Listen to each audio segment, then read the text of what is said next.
What's up guys, and Randy here ng GP200 group, All Pinoy, sharing IR and patches. So ayan, nakita niyo naman at narinig niyo ang ating ambient tone. So marami nagtatanong kung anong patch na ginamit natin dito. So isa-isahin natin, himayin natin using GP200 Valiton application sa computer. So ito na. Ito yung ating preset actually. So sa noise gate, meron tayong gate 2. Ayan. Sa pre, meron tayong comp 4. So, ito ang settings natin. Actually, hindi ko na ginalaw to.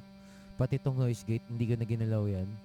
Pagdating naman dito sa amp, naka-dark deluxe tayo. Ito ang ating presets. Ito ang ating tweak.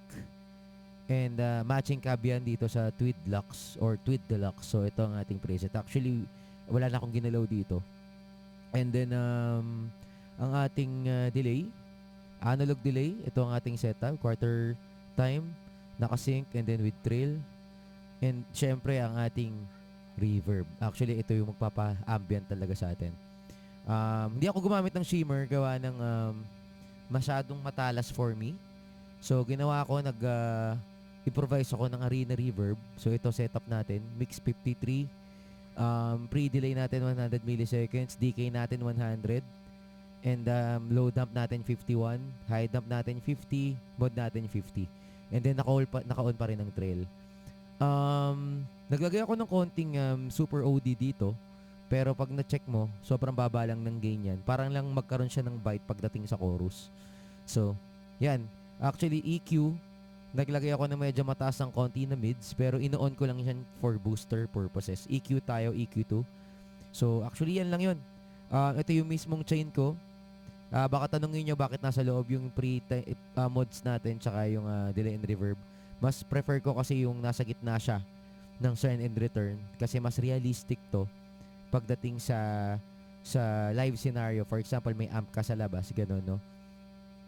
So, yun. From our clean tone, paparinig ko na lang sa inyo yung mid super OD. So, ito yung tunog niya.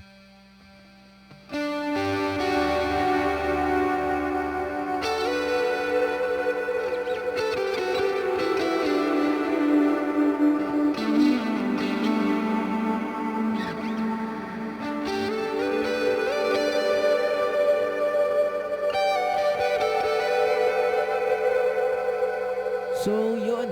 Actually, madali lang yung ating patch, no? Sobrang basic lang. Lahat kayo makakasunod.